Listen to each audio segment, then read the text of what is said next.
Dear audience, we continue the event with the stage of diversity and a national dialogue with cross-faith figures that will be guided by Maminda Guru Wulan Aufa Lestari. Hadirin yang berbahagia, acara kita lanjutkan dengan panggung kebinekaan dan dialog kebangsaan bersama tokoh lintas iman yang akan dipandu oleh Maminda Guru Wulan Aufa Lestari. To Maminda, time is yours.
Jelas bahwa negara Indonesia lahir dari sebuah perbedaan dan keberagaman yang besar. Berbeda suku, agama, ras, dan antar golongan. Oleh karena itu, agar seluruh kelompok yang terdapat di negara Indonesia dapat bersatu, maka dibentuklah ideologi negara, yaitu Pancasila. Inti yang harus disampaikan kepada bangsa Indonesia bahwa negara Indonesia bukan negara agama, tetapi negara beragama. Indonesia merayakan perbedaan. Boleh berikan aplaus yang meriah untuk Indonesia merayakan perbedaan. Salam semua saudara. Terima kasih kepada MC yang sudah mengantarkan acara pada sesi panggung kebinekaan. Assalamualaikum warahmatullahi wabarakatuh. Salam sejahtera, salam, Om Swastiastu, Namo Buddhaya, Wedutongtien, Rahayu, Bagas Waras, dan salam semua saudara. Hadirin yang berbahagia, pada malam hari ini alhamdulillah puji syukur kita dapat berkumpul kembali di sesi panggung kebinekaan bersama tokoh lintas iman dari perkumpulan Indonesia Merayakan Perbedaan. Dialog ini bukan hanya ruang bertukar pikiran, tetapi juga ruang mempererat tali silaturahmi lintas agama, budaya, dan keyakinan. Oleh karena itu Bapak Ibu, agar dialog ini semakin hidup dan bermakna, mari kita sambut para narasumber luar biasa yang sudah hadir pada malam hari ini. Boleh berikan aplaus yang meriah. Yang pertama, izinkan saya untuk memanggil tokoh rohaniawan dari agama Islam dengan Kiai Haji Muhammad Nizam As-Sofa yang akrab kita panggil Buya As-Sofa. Kepada Buya As-Sofa dipersilakan untuk naik panggung. Ya, Buya As-Sofa ini adalah pendiri dan pengasuh Ponpes Ahlus Sofa wal Wafa sekaligus guru spiritual Tarekat Sufi. Beliau juga Ketua Umum Indonesia Merayakan Perbedaan dan beliau adalah pencipta dan pelantun syair tanpa waton. Ya, untuk yang kedua saya akan panggil narasumber kita dari tokoh rohaniawan agama Kristen. Di sini telah hadir Bapak Pendeta Andri Purnawan, SSI MTS. Kepada Bapak Pendeta Andri, dipersilakan untuk naik ke atas panggung. Ya, Pendeta Andri Purnawan ini adalah Ketua 1 PGI, Persekutuan Gereja-Gereja di Indonesia, wilayah Jawa Timur. Beliau juga pengajar religion di Universitas Ciputra. Beliau juga anggota FKUB Kota Surabaya dan Pendeta Andri ini juga pendeta milenial yang mana dia lulusan dari Master Theological Studies dari Boston University USA. Luar biasa. Berikan aplaus yang meriah untuk Bapak Pendeta Andri. Baik, dan yang ketiga narasumber kita pada malam hari ini dari tokoh rohaniawan agama Katolik telah hadir di sini. Romo Yosef Eko Budi Susilo. Kepada Romo Eko dipersilakan untuk naik ke atas panggung. Ya, Romo Eko ini adalah Kepala Paroki Gereja Katolik Santo Yakobus Surabaya. Dan Paroki Gereja Katolik Santo Yakobus ini Bapak Ibu setiap tahunnya bekerja sama juga dengan Ponpes Ahlus Sofa wal Wafa dalam kegiatan sosial kita seperti pengobatan gratis, sunat massal gratis yang diadakan setiap tahun di Pondok Ahlus Sofa wal Wafa. Terima kasih Romo Eko. Baik, untuk yang berikutnya kita sambut narasumber kita dari agama Hindu. Telah hadir di sini Profesor Dr. Insinyur Inyoman Sutantra MSc. Mari kita sambut Prof. Sutantra dengan tepuk tangan yang meriah. Ya, Prof. Sutantra ini adalah Ketua Pembina Yayasan Jagat Karana. Beliau juga anggota Sabah Walaka PHDI Pusat. Beliau juga Ketua Dewan Pakar Dosen Hindu Indonesia. Dan yang menarik, beliau ini dosen teknik mesin di ITS loh Bapak Ibu ya. Beliau ini juga akademisi sekaligus tokoh rohaniawan. Luar biasa, berikan aplaus buat Prof. Sutantra. Ya, untuk berikutnya saya akan panggil juga tokoh rohaniawan dari agama Buddha. Telah hadir di sini dengan Romo Niko Trisulistyo Budi. Kepada Romo Niko dipersilakan untuk naik ke atas panggung.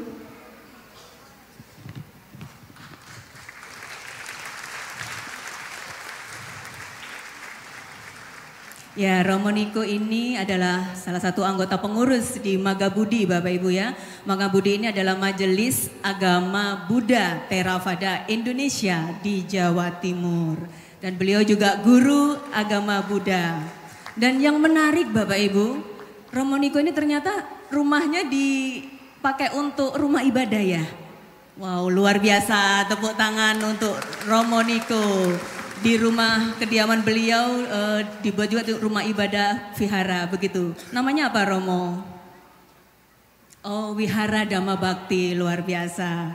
Ya, untuk narasumber yang berikutnya, tokoh rohaniawan dari agama Konghucu.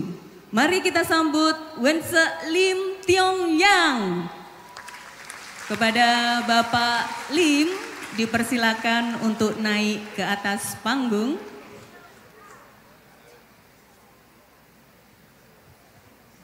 Ya, Bapak Lim ini adalah Wakil Ketua Parakin Pusat. Beliau juga Wakil Ketua Makin Surabaya Bonbio. Beliau juga anggota FKUB Kota Surabaya. Dan yang menarik, Pak Lim ini dia adalah ahli Feng Shui Bapak Ibu. Jadi kalau ada yang ingin bertanya-tanya tentang Feng Shui bisa ke Bapak Lim ini ya. Luar biasa. Tinggal satu narasumber lagi, kita akan panggil tokoh rohaniawan dari penghayat kepercayaan terhadap Tuhan Yang Maha Esa. Telah hadir di sini Romo Nain Suryono, SH, MH. Kepada Romo Nain silakan untuk naik ke atas panggung. Ya, Romo Nain ini Ketua Umum Persada, Persatuan Warga Sabta Dharma Pusat. Beliau juga Presidium MLKI Pusat. Beliau juga Dewan Kehormatan Peradi, Perhimpunan Advokat Indonesia Jawa Timur. Menarik ini tokoh rohaniawan tapi beliau juga advokat loh Bapak Ibu. Berikan aplaus untuk Romo Nain.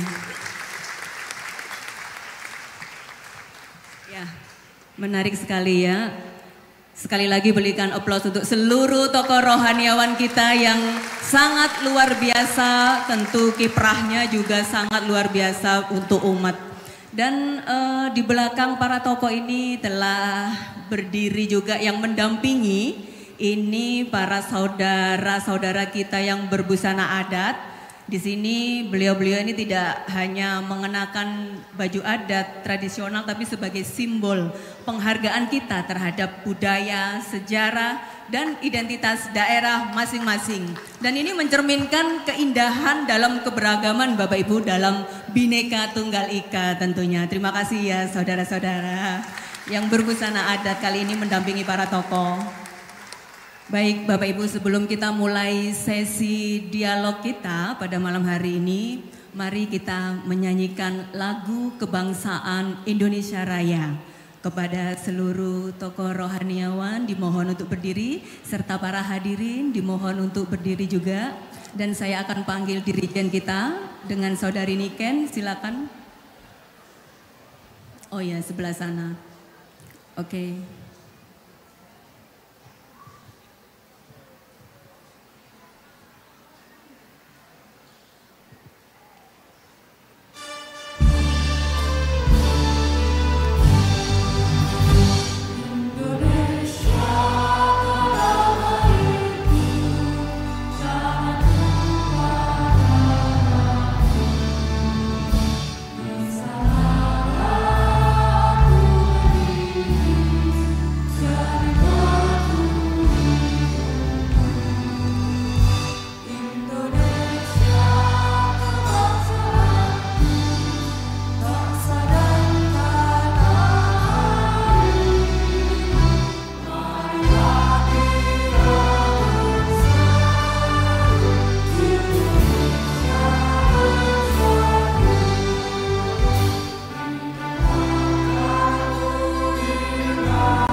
Hadirin dipersilakan duduk kembali. Kepada Bapak Tokoh juga dipersilakan duduk kembali.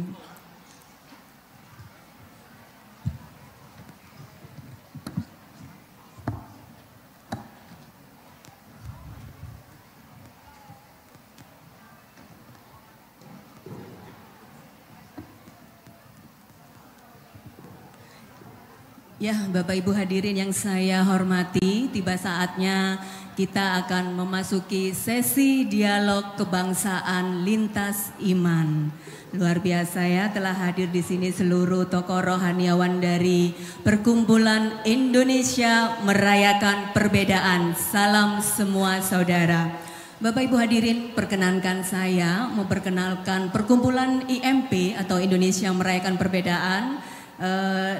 Seperti yang kita tahu bahwa Indonesia Merayakan Perbedaan adalah sebuah perkumpulan 7 tokoh-tokoh rohaniawan dari agama dan kepercayaan terhadap Tuhan Yang Maha Esa. Dan IMP ini lahir di tahun 2018 ya Bapak Ibu.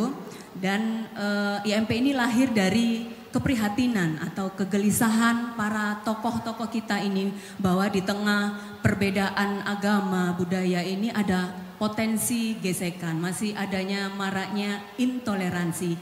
Maka para tokoh ini memiliki tekad untuk membentuk sebuah perkumpulan Indonesia Merayakan Perbedaan. Luar biasa ya para tokoh ini ya. Dan Bapak Ibu, pada malam hari ini kita akan mengangkat tema tentang internalisasi karakter Muhammadi menuju masyarakat Madani. Hadirin yang berbahagia, karakter Muhammadi bukan hanya milik umat Islam, tetapi ada nilai universal yang bisa menjadi inspirasi bagi siapapun. Dan hari ini melalui tema tersebut kita diajak untuk tidak hanya mengagumi beliau, Rasulullah, tetapi juga menghadirkan karakter Rasulullah tersebut dalam diri kita, dalam keluarga dan juga dalam kehidupan berbangsa.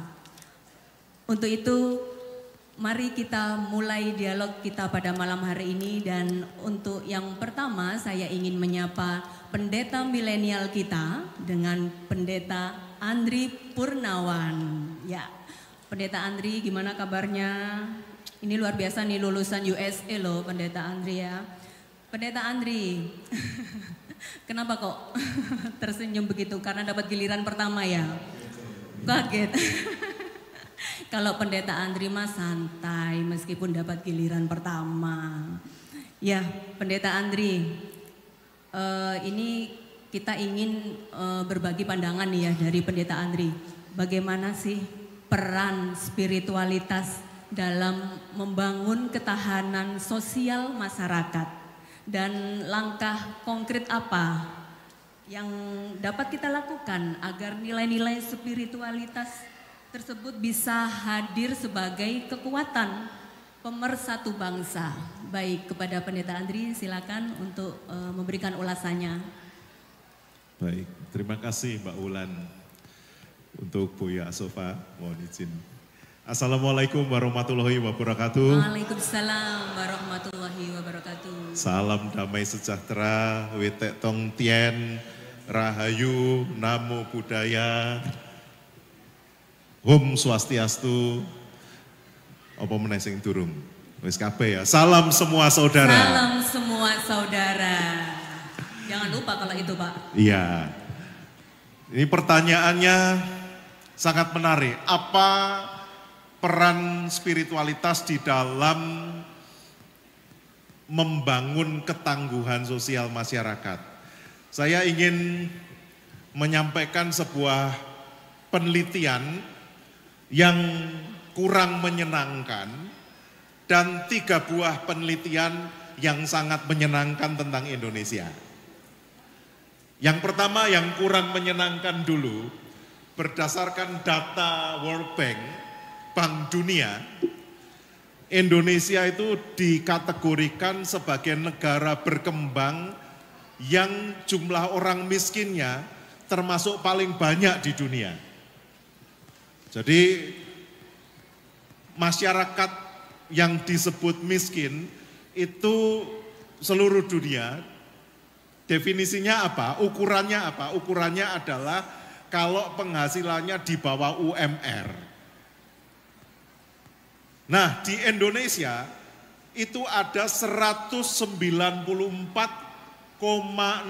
juta orang yang penghasilannya di bawah upah minimum regional. Kathah napa sekedhik niku? Wakeh, gitu.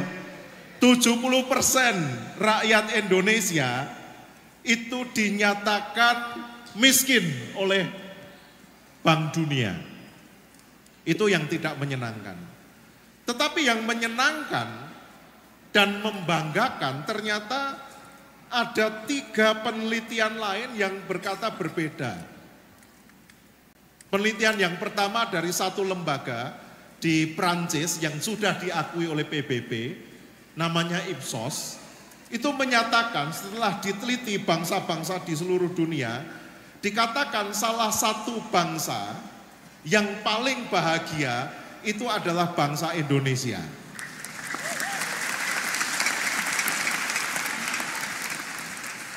Loh kok iso?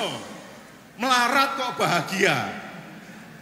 Ternyata berdasarkan penelitian ini menurut Ipsos, orang Indonesia itu tidak melihat kekayaan itu berdasarkan harta, tetapi berdasarkan persaudaraan, kerukunan sosial.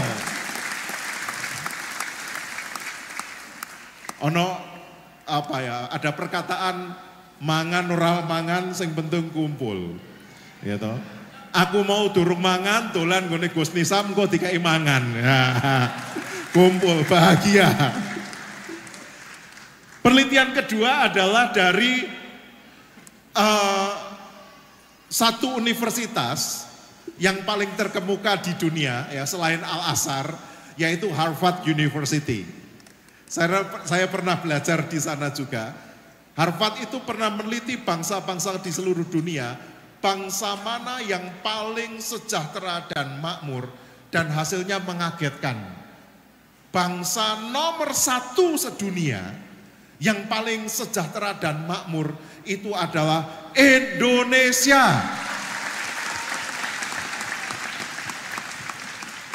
Panjenengan percaya oleh, gak percaya gak oleh, gak popo. Tapi itu adalah penilaian dari kampus yang ternama yang sudah meneliti manusia di seluruh dunia. Dan yang lebih membahagiakan lagi, itu penelitian yang terakhir. Jadi penelitian yang terakhir itu berasal dari lembaga yang meneliti bangsa mana yang paling murah hati, paling suka memberi. Ternyata Indonesia itu bukan hanya menjadi bangsa yang nomor 1, tetapi selama 7 tahun berturut-turut, sejak 2018, 19, 20, 21, 22, 23, 24, Indonesia dinobatkan sebagai bangsa yang paling murah hati di dunia.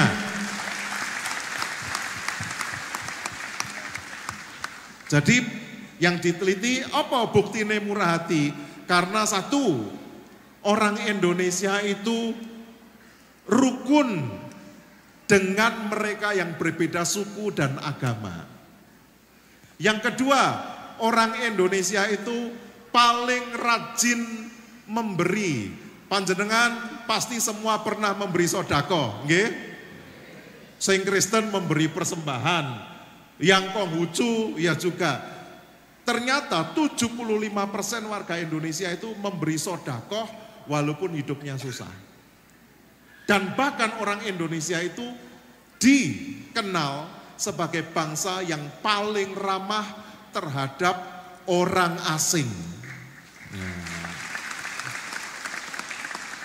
Jadi kalau di luar negeri, kalau ada seseorang itu punya afiliasi atau hubungan dengan 2 negara yang berbeda, itu dimasukkan daftar diwaspadai. Tapi di Indonesia, pemain bal-balane dan pirsani, kabeh wong asing.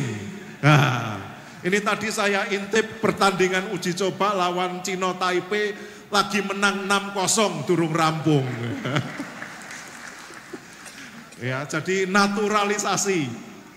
Padahal apa? Duduk bapake mungkin mbahe. Duduk mbahe mungkin buyute. Duduk buyute mungkin canggahe. Mungkin warenge, tapi tetap diakoni. Kowe dulurku, ayo main bal-balan nang nggonku. Nah, ternyata dari 3 penelitian ya, bangsa yang paling sejahtera, paling bahagia, paling murah hati itu kuncinya ternyata ada 2, Mbak Wulan. Yang pertama adalah karena memang 99,99% rakyat Indonesia itu beragama dan berkeyakinan. Coba sinten sing teng mriki KTP-ne tulisane tanpa agama? Ayo angkat tangan. Sangat-sangat jarang. Dan iman itu ternyata bisa membuat orang tetap bahagia, tetap murah hati, tetap menghidupi paseduluran walaupun kehidupannya susah. Dan iman itulah yang disebut spiritualitas. Ya, spiritualitas itu berarti apa? Kita bisa merasakan kuasa yang ilahi. Kita percaya bahwa hidup ini adalah milik Allah, milik Tuhan. Amin, nggih? Hidup bukan milik saya, bukan milik pemerintah, bukan milik negara, tapi hidup itu milik Tuhan. Oleh karena itu semua yang hidup yang adalah ciptaan Tuhan itu harus dihargai. Masih cacat, lek iku urip berarti diparingi urip karo Gusti Allah. Masih gagal sekolahe, lek iku urip berarti diparingi urip karo Gusti Allah. Dan orang yang beriman, yang punya spiritualitas, itu adalah orang yang menghargai kehidupan seperti ia menghormati Tuhan.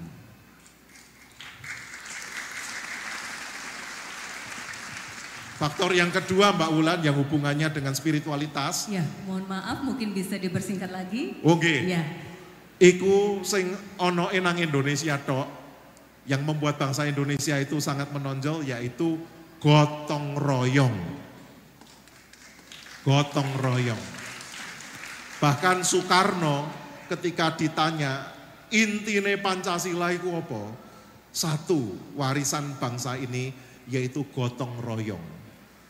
Iman itu membuat kita mau menanggung suka dan duka dengan saudara dan tetangga kita. Dan terakhir, Mbak Wulan, ya. Nabi Muhammad itu adalah anugerah bagi semesta. Karena turut memantik iman dan gotong royong bukan hanya di Indonesia, tapi di seluruh dunia. Wabillahi taufik wal hidayah. Wassalamualaikum warahmatullahi wabarakatuh. Salam semua saudara. Salam semua saudara. Luar biasa ulasan yang menarik dari Pendeta Andri ya. Ya Bapak Ibu, menurut Pendeta Andri ini kita rakyat Indonesia ternyata dinobatkan sebagai bangsa yang paling bahagia dan juga paling murah hati, ramah terhadap orang asing. Luar biasa ya rakyat Indonesia ya. Dan spiritualitas menurut Pendeta Andri ini bukan hanya sekedar soal ritual keagamaan, tetapi juga bagaimana bisa melahirkan optimisme, gotong royong, kepedulian dan juga solidaritas. Baik, terima kasih Pendeta Andri untuk ulasannya. Kemudian untuk berikutnya saya akan menyapa Romo Eko Budi. Ya, selamat malam. Selamat malam. Salam Romo Eko. Ya. Gimana kabarnya Romo? Ya, baik. Baik. Ya. Dulu sering berjumpa Romo ketika masih di Keuskupan Surabaya, tapi sekarang beliau sudah menjadi kepala paroki di Gereja Santo Yakobus Surabaya. Baik, Romo Eko. Ya. Bagaimana Romo cara pandang kita sebagai masyarakat lintas iman agar dapat menghidupkan nilai-nilai ibadah agar tidak berhenti pada ritual saja, tetapi benar-benar menjadi realitas yang bisa mengubah kehidupan sosial menjadi lebih harmonis. Silakan Romo Eko. Baik, terima kasih. Yang pertama-tama saya mengucapkan terima kasih yang saya hormati Bapak Kiai Haji Muhammad Nizam Al-Sufwa, pengasuh pondok pesantren di sini, dan juga yang saya hormati Bapak Profesor Dr. Kiai Haji Ali Maskur Musa, para narasumber semua, Bapak Ibu semua yang hadir di sini, para santri, para Ibu Nyai, dan saudara-saudara tamu undangan sekalian yang saya hormati. Nah, saya mau menjelaskan dari ritual ke realitas yang menghidupkan nilai ibadah masyarakat. Ya. Dan ini saya kira sangat pas. Saya berada di sini sungguh merasa terhormat ya dalam pertemuan ini karena kita sungguh mengenang seorang utusan agung tapi juga merenungkan hal yang sungguh esensi di dalam kehidupan kita. Ya. Dalam tradisi Katolik, kami sering berbicara tentang apa itu sakramen. Sakramen adalah tanda dan sarana keselamatan. Artinya tanda itu yang menandakan. Dan dalam konteks sekarang ini seperti jembatan yang menghubungkan hal-hal spiritual dengan kenyataan hidup sehari-hari. Ritual pada dasarnya adalah sebuah pintu. Kita masuk melalui pintu, tetapi jika kita hanya berdiri di ambang pintu tanpa melangkah ke dalam rumah, kita tidak akan pernah merasakan kehangatan dan makna yang sebenarnya. Hal yang sama juga berlaku untuk ibadah. Kita semua memiliki ritual ya. Kita memiliki, kalau Muslim ada sholat, ya, lalu ada misa, ada kebaktian, dan semua ini simbol. Ada puasa, ada zikir, doa rosario, wiritan, semua adalah tindakan mulia. Tetapi tujuannya bukan hanya sekedar menggerakkan tubuh atau mengucapkan kata-kata, tujuan sebenarnya adalah mengubah hati dan perilaku kita. Saya kira juga Bapak Ibu semua atau pernah mendengar ajaran Nabi Muhammad SAW dalam banyak ajarannya tidak pernah memisahkan ibadah dengan kehidupan sosial. Ia mengajarkan bahwa iman tanpa perbuatan adalah kosong. Demikian juga di dalam suratnya 1 Yakobus itu mengatakan juga iman tanpa perbuatan pada hakikatnya adalah mati. Ayat ini menegaskan bahwa iman yang sejati tidak hanya diyakini secara batiniah, melainkan harus dinyatakan melalui tindakan perbuatan yang nyata. Jadi tidak dalam tindakan yang nyata, kita kalau wiritan itu juga harus mengubah hidup kita. Kalau misa, ibadah atau kebaktian juga harus mengubah hidup kita, bukan hanya bukan hanya sebuah ritual, bukan hanya seakan kewajiban, tetapi juga merupakan ini transformasi perubahan hidup ya. Kalau setiap hari kita misa, setiap hari sebenarnya kita melakukan ibadah, tapi juga hal itu akan mengubah kehidupan kita di dalam kehidupan sehari-hari. Saya kira itu harus dilakukan. Kalau iman tanpa perbuatan itu kosong. Iman dan agama itu beda. Agama itu ungkapan dari iman. Ya, kalau kita ibadah, kita sholat, kita memberi zakat, sodaqoh, dan lain sebagainya itu ungkapan dari iman kita. Dan baik, mohon maaf bisa dipersingkat lagi Romo? Itu agama, saya kira ya agama, beda. Saya kira itu saya singkat saja. Seperti jiwa tanpa badan itu beda, satu tetapi beda. Saya kira iman dengan agama itu satu tapi berbeda. Saya kira itu sebenarnya masih bisa dijelaskan lagi, tapi waktunya terbatas. Mohon maaf Romo. Terima kasih Mbak Ulan. Padatnya sesi acara kita, jadi masing-masing narasumber kita beri waktu sekitar 7 menit ya Bapak-Bapak. Baik, berikan aplaus lagi untuk Romo Eko Budi. Ya, menurut Romo iman tanpa perbuatan adalah kosong, dan bahwa ibadah yang benar itu adalah ibadah yang memberikan dampak positif begitu ya Romo dalam perbuatan, baik itu menjadikan energi kita untuk membangun harmoni dalam masyarakat. Baik, untuk selanjutnya saya akan memanggil dengan tokoh rohaniawan dari agama Buddha dengan Romo Niko. Namo Buddhaya, Romo Niko. Ya, mic-nya di-on-kan dulu. Namo Buddhaya, Bu Ulan. Ya, baik Romo Niko, ini sesuai informasi yang saya terima bahwa di tempat kediaman Romo Niko adalah dipakai sebagai tempat ibadah Wihara Dharma Bakti kalau nggak salah, betul ya? Betul. Ya, Wihara Dharma Bakti, luar biasa. Nah ini saya ingin tertarik ingin bertanya tentang seputar tempat ibadah. Bagaimana sih Romo peran rumah ibadah ini dapat menanamkan etika publik sehingga nilai-nilai spiritual benar-benar membentuk perilaku sosial yang beradab dan tentunya membawa manfaat luas bagi masyarakat. Silakan Romo. Baik, terima kasih Bu Wulan selaku moderator. Assalamualaikum warahmatullahi wabarakatuh. Salam sejahtera bagi kita semua.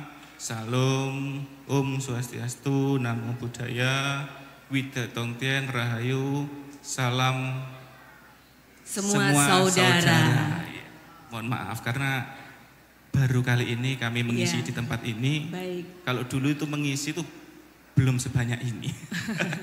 Dan kebetulan umat Buddha di Sidoarjo juga tidak sebanyak ini. Iya. Ini terus berkembang. Terus berkembang. Jadi suatu kehormatan bagi kami bisa hadir di tempat ini. Yang kami hormati Pak Kiai Haji Muhammad Nizam selaku Ketua Pondok dan juga Ketua Indonesia merayakan perbedaan. Juga para tokoh agama yang pada hadir pada malam hari ini. Juga para hadirin yang semoga sehat-sehat saja dan harus sehat karena kalau nggak sehat nggak mungkin bisa hadir di tempat yang luar biasa ini. Jadi tema yang kami bawakan adalah peran rumah ibadah dalam menanamkan etika publik. Tadi sudah disinggung oleh Pak Pendeta bahwa Indonesia ini sangat luar biasa. Sangat luar biasa dermawan, baik terhadap orang luar. Apa yang menyebabkan peran itu? Karena negara kita ini adalah negara yang religius. Peran-peran rumah ibadah dalam mengembangkan, dalam membimbing umat itu membuahkan hasil dan dampak yang luar biasa bagi seluruh warga, tidak hanya di Indonesia tetapi juga bagi yang ada di luar. Saya membuka sebuah riset tadi bahwa 95% orang Indonesia ini rajin beribadah. Duh, kok enggak 100%? Atau 99,9%. 95% orang Indonesia beribadah. Sisanya kemana? Sisanya juga beribadah. Tapi hanya pada saat hari rayanya masing-masing. Yang Muslim sholatnya kapan? Cuman waktu Idul Fitri. Yang Buddha ibadahnya kapan? Waktu Waisak. Yang Kristen Katolik waktu Natal. Itu sisanya. 95% ini kita ini orang yang rajin beribadah sehingga kita ini menjadi bangsa yang luar biasa. Salah satu perannya adalah peran rumah ibadah dalam mengembangkan etika. Apa etika yang dimaksud? Etika yang dimaksud ini adalah moral kita sebagai bangsa Indonesia. Bahwa rumah ibadah bukan hanya sebagai tempat kita ini untuk beribadah, tetapi tempat ibadah sebagai pusat pembinaan moral, sekolah kita bersama untuk mengembangkan moral kita. Dalam agama Buddha, Sang Buddha memberikan suatu syair di dalam Manggala Sutta yang berbunyi gara moca niwayota santu pijak kakayuta kalena dhamma sawana Esta Manggala Utama, yang artinya adalah hormat dan rendah hati. Ini biasanya diajarkan di tempat-tempat ibadah. Jadi kita bukan hanya datang, kita berdoa, kita sembahyang kepada Tuhan, tetapi di tempat ibadah ini kita diajarkan untuk saling menghormati, saling rendah hati.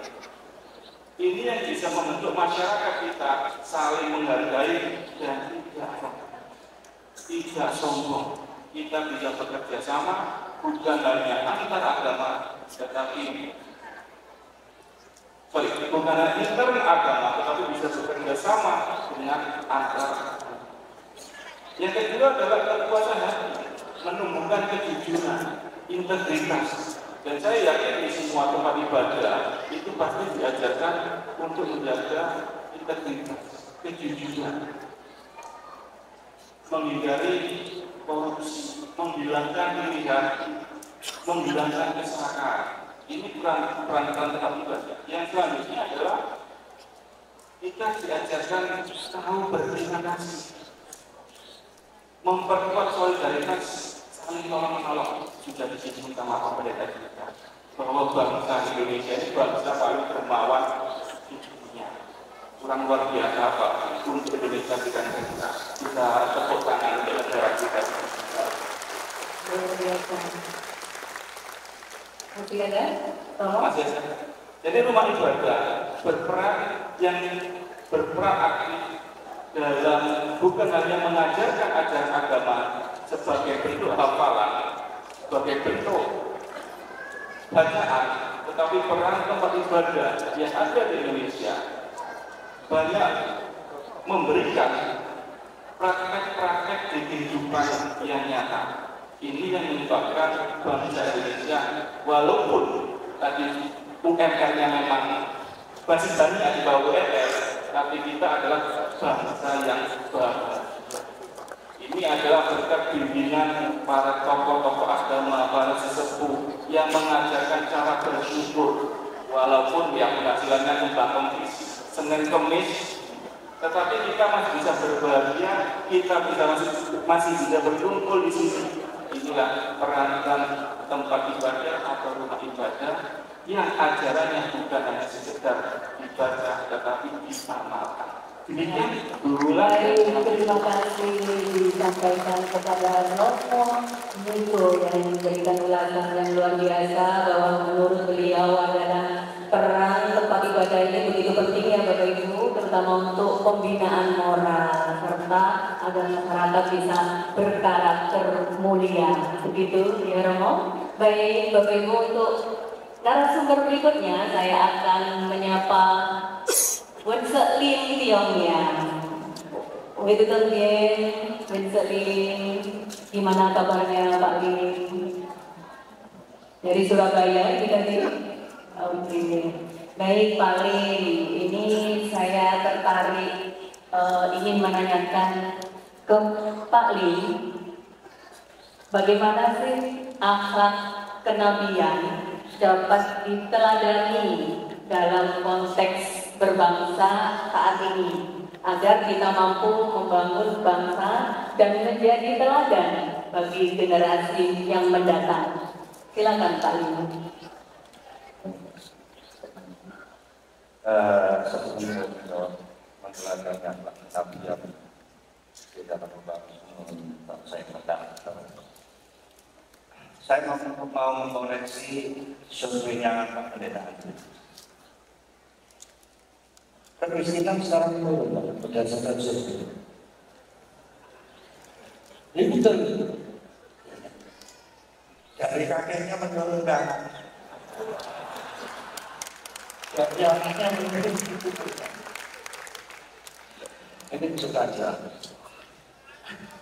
Saya sempat tersenyum seperti kata teman saya, katakan, saya itu miskin, tapi bahagia. Kemudian saya doakan, semoga tetap miskin terus, sehingga terus bahagia. Mana saya sebarang sadar, Pak.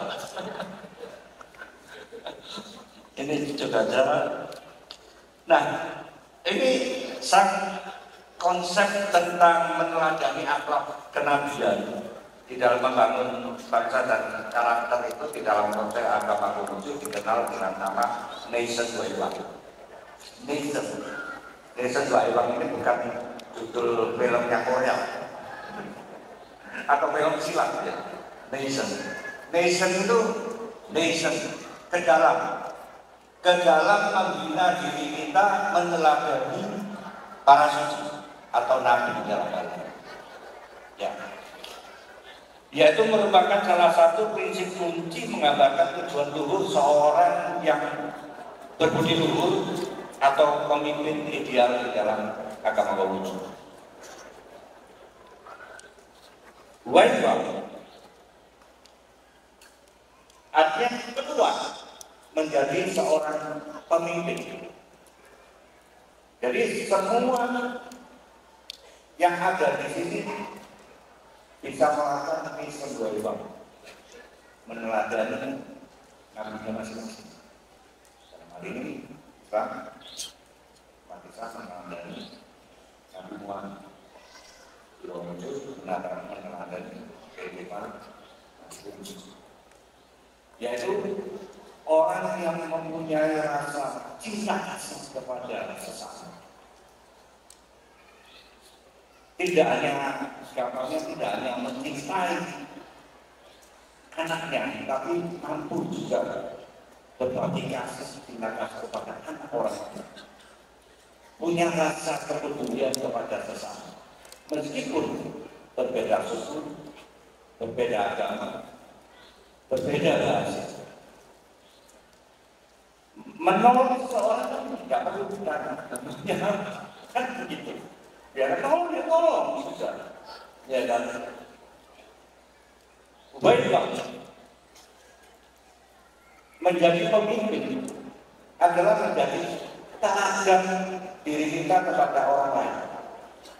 Jadi diri kita bisa menjadi teladan orang lain. Sama tadi menyikapi susunya Pak Pendataan, meneladani orang lain, tetaplah hidup, ya, karena dihargai. Makanya tetaplah hidup meskipun tidak benar. Kan gitu. Kadang-kadang guyangan, terus kabunan, repot, ya, itu. Karena ini tetaplah hidup meskipun tidak berguna. Tapi ya tetap berguna karena bisa menjadi contoh suri teladan yang lain.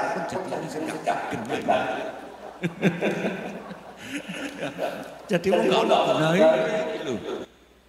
ya. Jadi bisa menjadi contoh gitu. Nah, kedepannya menjadi seorang pemimpin harus beres sebetulnya terhadap dirinya sendiri, yaitu menjadi seseorang yang punya rasa cinta kasih kepada sesama, ya, sehingga bisa dimanifestasikan menjadi seorang pemimpin. Kemudian dia harus bisa bertindak benar dalam hari ini, tidak membohongi dirinya sendiri. Siapa yang bisa membohongi dirinya sendiri? Enggak ada. Bahwa kita tahu bahwa diri kita bohong. Mungkin bisa membohongi orang lain, tapi diri kita tidak bisa dibohongi. Dan bahwa tahu bahwa kita ini berbohong. Kemudian yang ketiga, harus sesuai dengan aturan atau li di dalam agama Konghucu. Aturan di dalam adab, sopan santun, ya, terjadinya sampai dikeroyok massa itu karena apa? Adab. Tidak bisa menata lisannya, perkataan dan perbuatannya tidak sepadan, ya. Apa yang dikatakan, apa yang diperbuat tidak sama. Ngomongnya A tapi yang dilakukan adalah B. Yang ketiga, menjadi orang yang bijaksana. Bijaksana loh, bukan bijaksana. Artinya untuk kepentingan orang lain, kebijaksanaan itu. Ya. Dalam hal ini kita bisa mencontoh dari Nabi kita. Nabi masing-masing dari agama-agama yang ada di Indonesia, termasuk di kepercayaan. Ya, mohon maaf Pak Lim, ya, bisa dipersingkat. Konsep Nation Waiwang itu di dalam agama Konghucu meliputi Shusen, Jingxia, Sikuo, Pingdianxia. Artinya Shusen itu membina diri. Jadi diri kita harus dibina dulu, sehingga kita bisa mengatur keluarga, kemudian mengatur negara, baru akan tercapai kedamaian di dunia. Ya. Saya kira terima kasih. Ya. Terima kasih Pak Lim. Salam sejahtera bagi semuanya. Salam semua saudara. Salam semua saudara. Ya, terima kasih Pak Lim dari penjelasan Pak Lim tadi.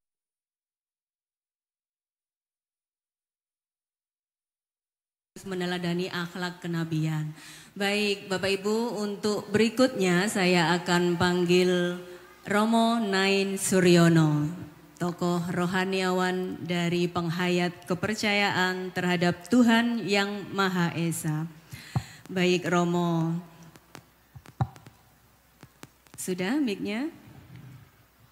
Tes. Ya, Romo Nain, ini kita akan berbicara tentang toleransi. Toleransi yang sering kita gembar-gemborkan, bahwa bagaimana cara kita mengubah toleransi dari sekedar slogan, hanya slogan saja, tetapi bisa menjadi perilaku kita sehari-hari. Sehingga tidak lagi dipandang sebagai ancaman, perbedaan tidak lagi dipandang sebagai ancaman, tetapi sebagai kekuatan untuk membangun persaudaraan. Kepada Romo Nain dipersilakan untuk memaparkan, mohon maaf maksimal 7 menit. Terima kasih Mbak Ulan, ingkang dadi hormatan Gus Nizam. Ya, bisa langsung Profesor saja Romo biar untuk mempersingkat Dr. ya. Ali Maskur Musa nggih. Oh iya. Nggih para sepuh bini sepuh, matur nuwun.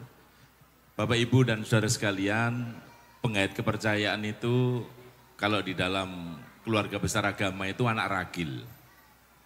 Kalau Pak Lim Konghucu itu diresmikan oleh Presiden waktu itu Gus Dur tahun 2001 ya Pak Lim.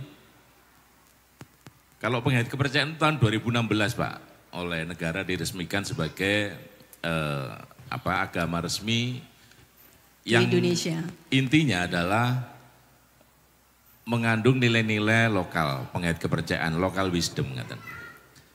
Di dalam ajaran penghayat kepercayaan sesuai dengan tema yang disampaikan Mbak Wulan, bahwa di dalam ajaran penghayat kepercayaan, mbok menawi panjenengan para sepuh bini sepuh, urip iku urup. Artinya bahwa di dalam kehidupan itu ada nur ilahi, di dalam setiap orang itu ada nur ilahi. Nek teng ajaran Sabto Dharma, kebetulan kula saking penghayat kepercayaan Sabto Dharma, itu dikatakan bahwa ing endi wae marang sapa wae warga Sabto Dharma kudu sumunar pindha baskara. Artinya di mana saja kepada siapa saja warga Sabto Dharma harus bersinar laksana surya. Bahwa kita tidak yang namanya surya, para Bapak Ibu, itu tidak pernah cahayanya itu tidak pernah membeda-bedakan satu dengan yang lain. Tidak pernah milih golongan ini yang diberikan pencerahan. Golongan itu tidak. Kelompok ini yang diberikan pencerahan, kelompok itu tidak. Jadi semuanya diberikan pencerahan yang sama. Maka untuk itu di dalam keluarga besar yang tadi namanya IMP, ini adalah wujud daripada pencerahan yang sudah diberikan oleh tokoh-tokoh agama. Kebetulan ketuanya ini Gus Nizam. Gus Nizam sudah bisa memberikan contoh bahwa kehidupan ini ya harus seperti ini. Kita harus bergandeng tangan kepada siapapun, tidak perlu membedakan suku, agama, dan golongan. Aplaus untuk Gus Nizam. Ya, beri aplaus yang meriah untuk Gus Nizam atau Buya Asofa. Iya. Ya. Ya, sudah Romo? Masih masih mana ya? Sedikit lagi, 1 menit ya Romo. 1 menit. Mohon maaf Romo. Iya, jadi di dalam kehidupan ini, kalau tadi temanya Mbak Retno, prakteknya apa di dalam kehidupan? Ya tentu prakteknya seperti ini Bapak Ibu. Di dalam perkumpulan tokoh-tokoh agama yang ada lembaga namanya IMP, Indonesia Merayakan Perbedaan. Ini merupakan contoh praktek yang ya memang harus begini Indonesia. Karena Indonesia itu adalah majemuk. Agama apapun ada, bahasanya pun ada, sukunya ada 1075. Pulaunya pun banyak. Dengan dipelopori oleh IMP yang sekarang IMP ini sudah dicontoh oleh orang-orang di luar Surabaya, bahkan Sidoarjo, bahkan Jawa Timur. IMP itu sudah ada di beberapa provinsi, Mbak Ulan ya. Nah ini menandakan bahwa ini adalah contoh cikal bakal yang baik untuk memberikan pencerahan kepada setiap orang, setiap tokoh-tokoh agama, bahwa kita memang harus rukun. Rukun agawe santoso, cerah agawe bubrah.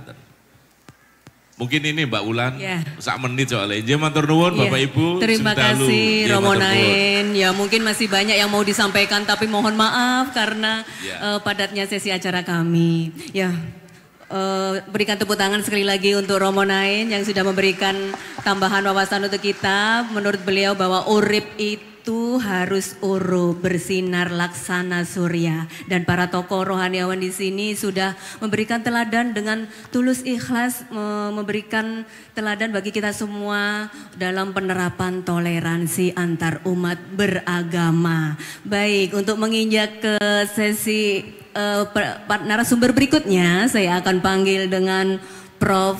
Sutandra. Om Swastiastu, Prof. Sutandra. Ya, gimana kabarnya Prof? Om Swastiastu. Ya, Om Swastiastu. Baik, Prof. Sutandra. Kali ini saya ingin berbagi pandangan dengan Prof. Sutandra tentang bagaimana cara kita menegaskan bahwa agama dan kebangsaan bukanlah dua kutub yang bertentangan, melainkan sebagai dua kekuatan yang bisa saling menopang dalam membangun Indonesia yang damai. Silakan Prof. Ya, terima kasih. Salam semua saudara. Salam semua saudara. Pertama-tama izinkan saya mewakili umat Hindu untuk menyampaikan selamat merayakan Maulid Nabi bagi saudara-saudara kami umat Muslim, semoga berbahagia. Amin. Pada kesempatan ini di panggung Bhinneka ini saya ingin sampaikan bahwa ingin menegaskan bahwa tadi agama dan kebangsaan itu bukan suatu yang bertentangan. Bahkan saya ingin tegaskan juga agama dan kebangsaan itu adalah saling melengkapi dalam membangun kesadaran rohani dan kesadaran jasmani dalam membangun kehidupan berbangsa dan bernegara yang rukun, damai, harmonis, adil dan sejahtera. Tuhan Yang Maha Esa sudah mengkaruniai kita agama-agama dan kepercayaan yang maksudnya adalah sebagai tuntunan perjalanan rohani dan jasmani untuk pendakian moral dan spiritual dan untuk pembentukan karakter dan budi pekerti luhur. Yang ketiga adalah untuk membentuk persaudaraan yang sejati. Sagilik saguluk, salunglung sabayan tako, paras paros, saling asah, saling asih, saling asuh. Dan di puncaknya adalah untuk bisa membangun kehidupan berbangsa bernegara yang bahagia, rukun, damai, harmonis, sejahtera, yang berkeadilan bagi seluruh rakyat Indonesia, bukan hanya untuk segelintir orang, tapi ingat bagi seluruh rakyat Indonesia. Jadi kalau kita beragama belum berbuah seperti itu tadi, artinya kita belum beragama. Bahkan kalau kita memeluk agama, buahnya adalah kesombongan, keangkuhan, keserakahan, kebencian, kekerasan, konflik, pertengkaran, kemudian kita sampai berperang gitu.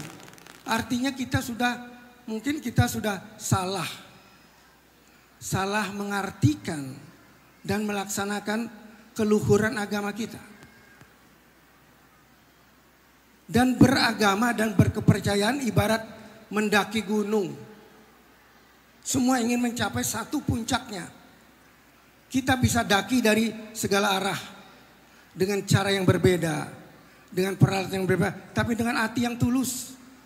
Dan inilah sebetulnya makna dari sesanti bangsa kita yang tidak dimiliki orang lain, hanya kita saja. Bhinneka Tunggal Ika Tanhana Dharma Manggurua. Semangat kebangsaan untuk bisa membangun kehidupan berbangsa dan bernegara harus dilandasi oleh kekuatan moral, spiritual. Dan juga harus dilandasi oleh karakter dan budi pekerti luhur. Harus dilandasi oleh kesadaran rohani dan jasmani. Dan harus dilandasi oleh persaudaraan yang sejati. Sehingga kita bisa membangun kehidupan berbangsa bernegara yang berdasarkan Pancasila yang akan mengantar kita hidup rukun, bahagia, damai, harmonis, sejahtera, dan berkeadilan bagi seluruh rakyat Indonesia. Kalau kita gunakan sumber daya alam yang sudah dikurniai Tuhan secara serakah hanya untuk kekayaan segelintir orang, maka kita sudah melanggar nilai-nilai luhur atau kita sudah salah menjalankan nilai-nilai luhur Pancasila. Bahkan kita perlu ingatkan bahwa tadi semangat kebangsaan, persaudaraan sejati, dan kemudian saling asah, saling asih, saling asuh sudah berbuah budaya luhur yang tidak dimiliki oleh orang lain. Hanya negara kita yang memiliki budaya yang sudah tadi sebut oleh Romo Andri. Itulah budaya gotong royong. Tepuk tangan buat kita semua. Ya.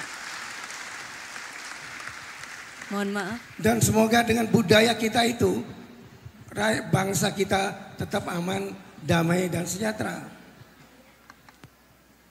Dan sebelum saya akan mengakhiri ini, karena waktunya singkat, saya ingin menyampaikan kata-kata bijak dari tokoh dunia yang namanya Khalil Gibran tentang bagaimana membangun persaudaraan yang sejati, yang bisa saling asah, saling asih, saling asuh. Begini kata-kata bijaknya. Janganlah berjalan di depanku. Aku tidak akan mengikutimu. Janganlah berjalan di belakangku. Aku tidak akan memimpinmu. Dan berjalanlah di sampingku karena kau adalah saudara. Tepuk tangan buat kita semua. Semoga semua berbahagia. Itu yang saya bisa sampaikan. Kalau ada kekurangan saya mohon maaf. Salam semua saudara. Cek, ya. Salam semua saudara. Luar biasa, terima kasih kepada Prof. Sutantra, ulasannya yang menarik. Menurut Prof. Sutantra bahwa agama dan kebangsaan ini sama sekali tidak berseberangan ya Bapak Ibu, tapi justru saling menguatkan, di mana agama berbuah moral mulia dan kebangsaan berbuah semangat persatuan. Baik, dan sebagai pamungkas ini tinggal satu narasumber lagi. Di sini sudah hadir Buya Asofa. Assalamualaikum Buya. Baik, Buya, Nabi Muhammad SAW adalah pemimpin yang membangun peradaban bukan dengan kekuasaan, melainkan dengan akhlak mulianya. Nah, bagaimana relevansi karakter kepemimpinan Nabi Muhammad SAW dalam konteks hari ini, dan bagaimana teladan itu bisa diaplikasikan untuk membangun kepemimpinan yang adil dan inklusif sehingga bisa menjaga persatuan masyarakat. Silakan Buya. Terima kasih. Assalamualaikum warahmatullahi wabarakatuh. Waalaikumsalam warahmatullahi wabarakatuh. Para tokoh agama yang saya hormati, Bapak Profesor Dr. Kiai Haji Ali Maskur Musa dan semua yang hadir. Benar yang disampaikan Mbak Wulan bahwa kita tidak bisa mempengaruhi orang dengan harta, tahta, Toyota, dan tata-tata yang lain. Kita hanya bisa mempengaruhi orang lain itu dengan hati as-sofa, hati yang bening, yang dipenuhi cahaya iman, cahaya tauhid, cahaya mahabbah, ma'rifah. Mana bukti konkretnya? Laqad kana lakum fi rasulillahi uswatun hasanah. Uswatun hasanatul liman kana yarjullaha wal yaumal akhir wa dzakarallaha katsira. Sungguh benar-benar ada dalam diri Rasulullah Muhammad sallallahu alaihi wasallam teladan yang terbaik bagi satu, liman kana yarjullah, bagi siapapun yang hidupnya ini mengharap Allah atau mengharap rahmat Allah. Kedua, wal yaumal akhir, bagi orang yang percaya ada hari kiamat, hari pembalasan, ada akhirat, hidup sesudah mati. Dan ketiga, bagi orang yang banyak berzikir. Sidna Nabi Muhammad bukan teladan bagi orang ateis, bukan teladan bagi orang yang hidupnya ingin memperkaya harta, bukan teladan bagi orang yang gila jabatan, bukan teladan bagi yang hidupnya foya-foya. Beliau teladan bagi kaum beriman yang dalam menjalani hidup ini tak mengharap selain rahmat dan ridho Allah Subhanahu wa ta'ala. Maka benar yang disampaikan pendeta terkasih sahabat saya sebelah kiri saya ini, Indonesia adalah bangsa yang paling bahagia tingkat dunia.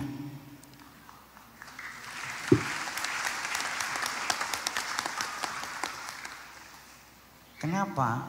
Padahal secara finansial bangsa Indonesia ini tingkat dunia adalah bangsa yang termiskin finansial.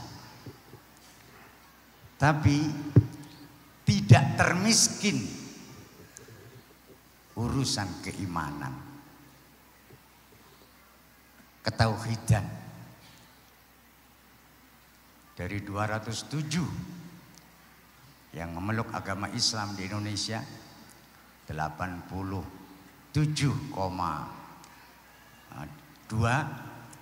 mereka mayoritasnya miskin, berada di garis kemiskinan. Kalau umatnya Pendeta Andri, saya sering main ke gereja, ke rumahnya, mobilnya bagus-bagus, koyo isugi-sugi. Tapi Mas Andri belum melihat secara langsung jamaah as-sofa. Mayoritas di bawah UMR. 2,5 yang di atas UMR. Ini lingkup kecil jamaah Ahlus Sofa wal Wafa yang jumlahnya kalau di data ada 20.000 lebih. Dari jumlah 20.000 lebih itu saya tahu persis karena saya setiap hari disawani yang berada di bawah garis kemiskinan atau pendapatannya itu di bawah UMR 97,5. 2,5 yang di atas UMR. Aplaus. Berikan tepuk tangan Bapak Ibu untuk jamaah as-sofa. Tapi jangan bangga di situnya. Memang jamaah as-sofa itu mayoritas jamaah Giti. Giti itu singkatan dari Sugih Ati. Tepuk tangan Bapak Ibu, Sugih Ati. Gimana itu Sugih Ati, Bu ya? Ya, kaya iman, takwa. Kaya hati, kaya murah hati, kaya rendah hati, kaya kepekaan, kepedulian sosial. Itu semua wilayah keimanan. Walaupun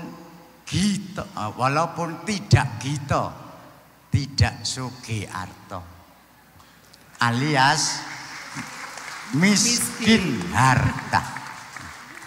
Tapi tak mengapa, karena bahagia itu murni rasa. Ia sama sekali tidak dari materi dan kebendaan, tapi murni berasal dari imateri dan keimanan. Maka barang siapa yang imannya kuat, pasti bahagianya kuat. Yang imannya lemah, rasa bahagianya pun lemah, selemah imannya. Kalau imannya naik turun, bahagianya ya naik turun. Tapi bagi kalangan yang kuat beriman, apalagi imannya sempurna, maka kuat bahagianya dan rasa bahagianya pun juga sempurna. Kesempurnaan kebahagiaan seseorang tidak ditandai pandainya berceramah, berkhutbah, atau pandai baca Al-Quran, ini enggak. Tapi dari kesempurnaan sifat dan akhlak mulia. Akmalul mu'minina imanan ahsanuhum khuluqa. Nabi kita bersabda, yang paling sempurna iman orang-orang beriman adalah ditandai dengan yang paling sempurna akhlaknya, yang paling sempurna adabnya, sopan santun tata keramanya.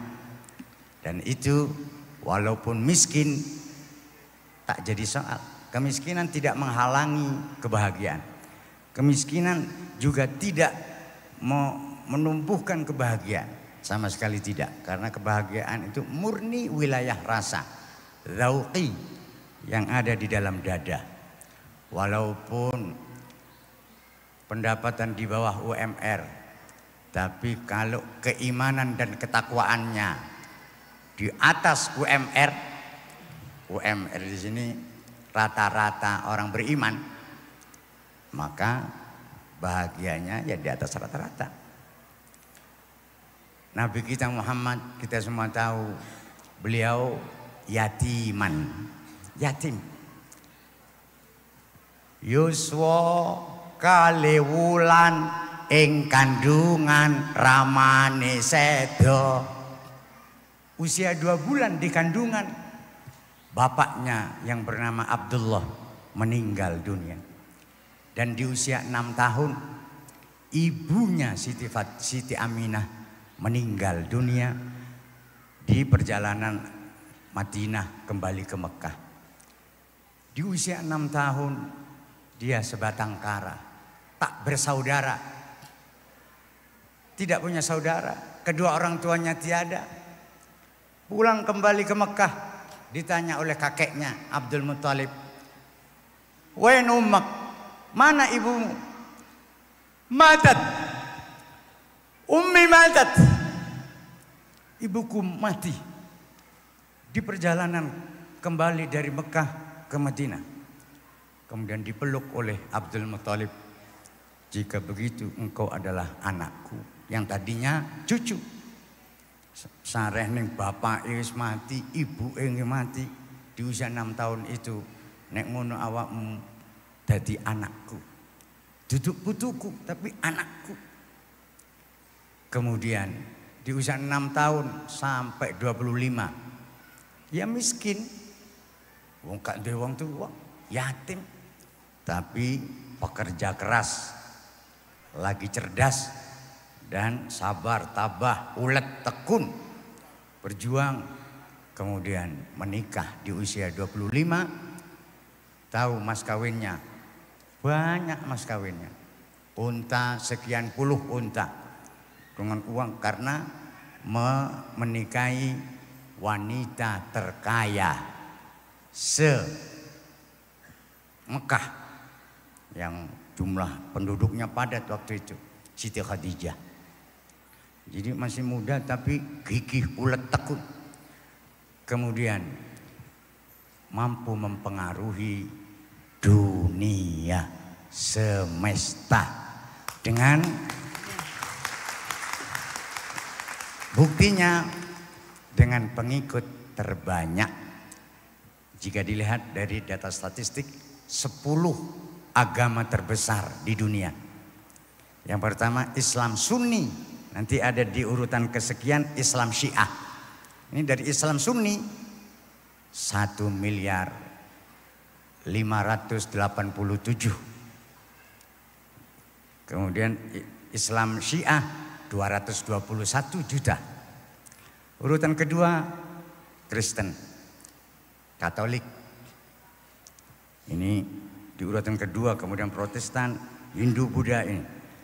Dari data yang itu bisa kalian buka sendiri, itu bukti kuat bahwa pribadi Nabi kita benar-benar sebagaimana yang difirmankan Allah dalam surat Al-Ahzab yang tadi saya bacakan.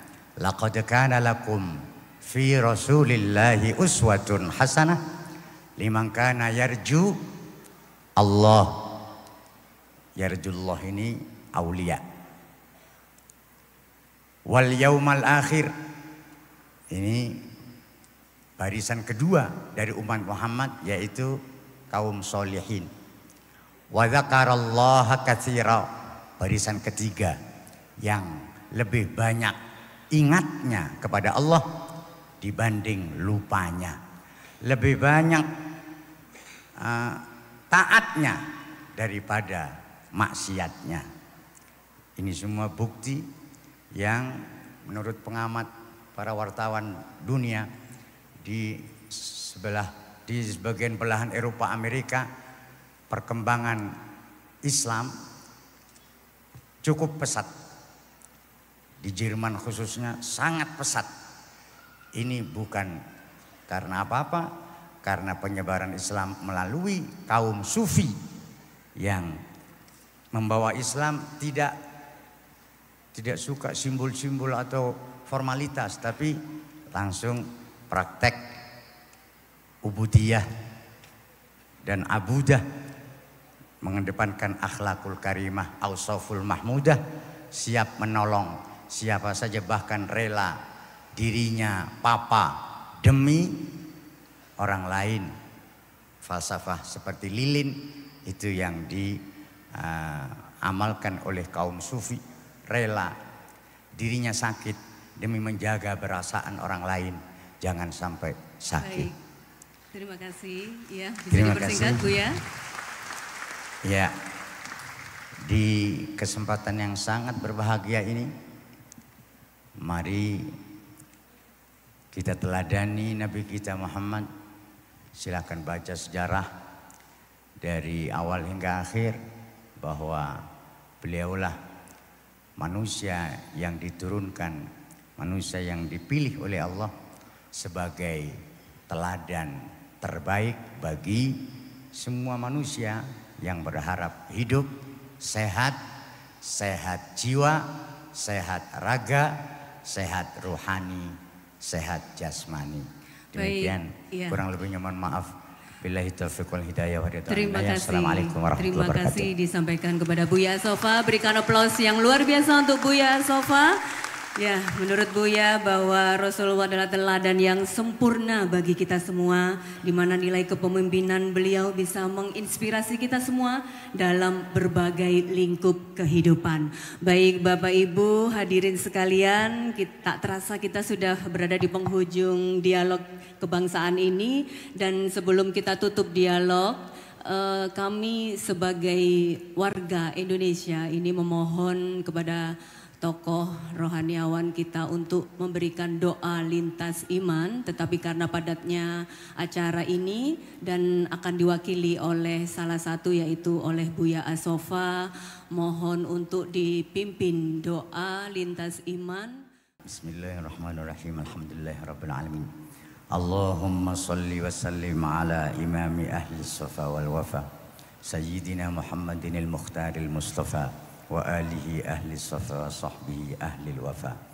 Ya Allah, jika ada kerusuhan, jadikanlah kami semua pembawa cahaya Muhammad yang meredakan dan menenangkan serta mendamaikan. Ya Allah yang maha kasih, yang tak pilih kasih, kasihilah kami semua yang hadir di acara ini, agar kami semua dapat mengasihi seluruh makhluk yang tinggal di bumi-Mu. Ya Allah yang maha pemaaf, maha pemurah, maha pengampun, maafkanlah kesalahan kami semua. Ampunilah dosa-dosa kami, agar kami mampu memaafkan saudara-saudara kami dan mengampuni orang lain yang berbuat jahat terhadap kami. Ya Allah, dengan rahmat-Mu yang khusus dan berkat syafaat Nabi-Mu Muhammad, jadikanlah kami semua insan-insan yang berjiwa Muhammad, yang berjiwa ketuhanan yang Maha Esa, kemanusiaannya yang adil dan beradab, yang senantiasa mengajak untuk bersatu, tidak hanya sesebangsa tapi juga cita-cita mempersatukan seluruh umat manusia sedunia. Dan jadikanlah kami semua insan yang arif dan bijaksana. Rabbana atina fid dunya qanaa'ah wa fil akhirati syafa'ah wa'fu 'annal hisabah. Rabbana atina fid dunya mutmainnah wa fil akhirati mardiyah wamhu 'annal ananiyah. Rabbana atina fid dunya hasanah wa fil akhirati hasanah wa qina adzabannar. Wa sallallahu ala sayyidina Muhammadin walhamdulillahi rabbil alamin. Hadirin yang saya hormati, setelah kita bersama mendengarkan berbagi pandangan dan juga berdialog, kita semakin menyadari bahwa karakter Nabi Muhammad SAW bukan sekedar kisah masa lalu, melainkan cahaya yang relevan untuk zaman ini.